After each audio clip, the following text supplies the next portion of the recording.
mimpi itu bagian dari 46 bagian kenubuahan. Jadi orang yang menafsirkan atau menerjemahkan mimpi, dia harus satu, memahami isi kandungan Al-Quran, menguasai hadis Nabi, memahami benar bahasa Arab, terutama peribahasa Arab, ya. Kemudian memahami ilmu asal-usul kata, mengerti kondisi orang yang bermimpi, ciri khusus dan potensi yang ada padanya, hafal dengan pokok-pokok mimpi yang akan saya sebutkan nanti, kemudian menjaga harga diri, bersih akhlaknya, dan jujur ucapannya. Karena mimpi itu kadang bisa ditakwilkan berdasarkan perbedaan zaman dan waktu. Kadang juga bisa ditakwilkan berdasarkan Al-Quran, hadis. Juga bisa ditakwilkan dengan perumpamaan yang berlaku dalam bahasa Arab. Juga kadang dengan nas atau dohir lafadz nama atau makna kandungan, atau dengan kebalikannya, atau juga dengan asal-usul kata. Dan kadang ada penambahan atau pengurangan. Saya akan buat contohnya masing-masing. Contoh yang pertama, ya, takwil mimpi berdasarkan Al-Quran. Misalnya ada seseorang yang bermimpi melihat telur. Nah, kita langsung lihat pokok-pokok mimpi yang 9 tadi ini, ya. Kalau di Al-Quran dulu ada, maka kita tafsirkan dengan Al-Quran. Contoh misalnya mimpi melihat telur. Ternyata dalam Al-Quran itu ada telur, yaitu ka'annahunna baydun maknun. Ka'annahunna baydun maknun. Seakan-akan mereka ini adalah telur burung unta yang tersimpan dengan baik. Nah, ini menceritakan tentang bidadari, perempuan. Artinya mimpi melihat telur ini bisa diartikan dengan seorang perempuan. Nah, itu. Atau mimpi melihat batu. Bagaimana dalam Al-Quran? Adakah batu dalam Al-Quran? Ternyata ada. Ternyata ada. Summa qasat qulubukum min ba'di dzalika fahiya kal hijarati aw asaddu qaswah. Yang artinya itu kemudian hati kalian menjadi beku setelah itu seperti batu atau bahkan lebih keras dari batu. Al-Baqarah ayat 74. Artinya apa? Orang yang mimpi melihat batu bisa diartikan gambaran daripada keras hatinya. Nah, ini mimpi yang berdasarkan Al-Quran. Contohnya lagi, mimpi yang berdasarkan masih Al-Quran. Contoh, ya, dia mimpi makan daging mentah atau bangkai. Nah, ini bisa diartikan bahwa dia ini gambaran suka menggunjing gitu. Kalau dia melihat dirinya makan daging mentah atau orang lain makan daging mentah, ya. Kenapa? Karena ada Al-Quran mengatakan ayuhibbu ahadukum ayyakul lahma ahi maitan fakarihtumu.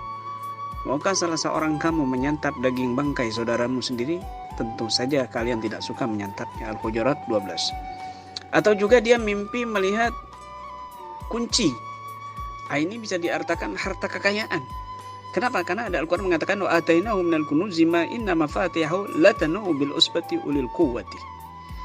Demi kami telah menganugerahkan kepadanya karun perbendaharaan harta yang kunci-kuncinya sungguh berat dipikul oleh sejumlah orang-orang yang kuat. Al-Qasas 76. Itu juga bisa dimaknai bahwa hartanya akan bertambah begitu. Kemudian juga dia bermimpi misalnya menaiki perahu atau melihat perahu, bisa diartikan ini keselamatan. Kenapa? Karena ada dalam Al-Quran fa'anjainahu wa ashabas safinati. Maka kami selamatkan Nuh dan penumpang-penumpang perahu itu atau bahtera itu. Ya, dan masih panjang lagi. Yang kedua, pokok mimpi yang kedua yaitu mimpi yang bisa ditakwilkan berdasarkan hadis. Ya, berdasarkan hadis. Contoh misalnya dia mimpi melihat tikus, ya. Melihat tikus ini bisa diartikan ditakwil dengan perempuan yang fasik. Karena ada hadis Nabi al-fa'ratu fasiqatun. Tikus adalah fasikoh. Fa'rah fasikoh, ya, binatang yang buruk atau perempuan yang buruk. Atau mimpi melihat tulang rusuk. Nah, ini bisa diartikan dengan perempuan karena Nabi SAW bersabda, al-mar'atu khuliqat min dil'in a'waj. Wanita tercipta dari tulang rusuk yang bengkok. Nah, ini contoh dalam takwil berdasarkan hadis. Pokok yang ketiga yaitu mimpi berdasarkan, bisa ditakwil berdasarkan amsal Arabi atau peribahasa Arab.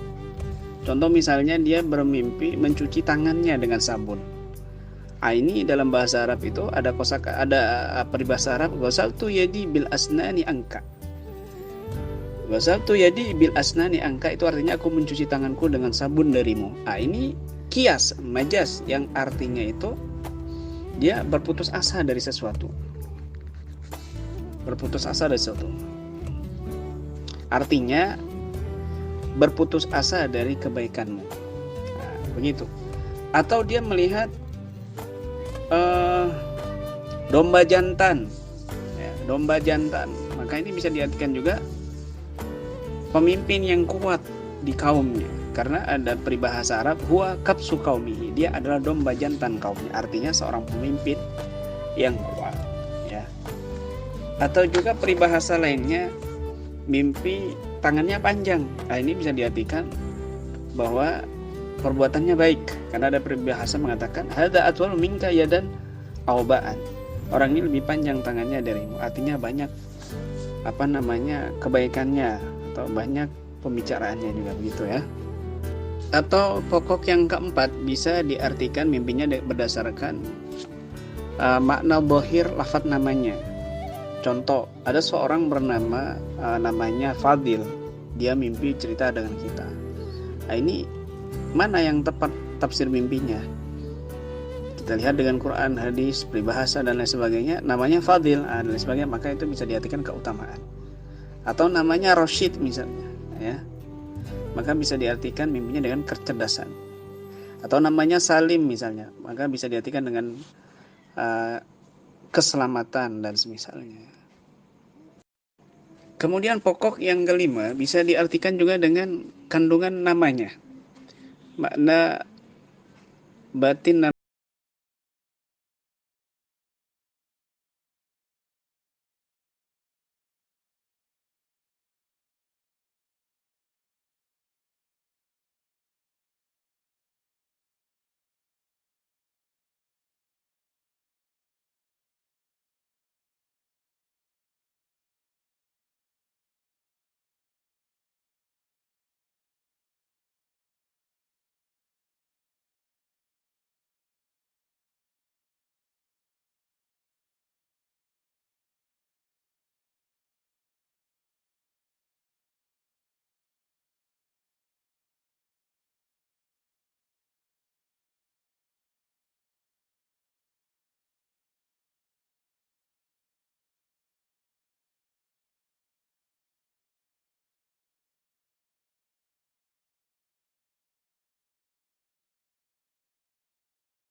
mengundangkan adzan.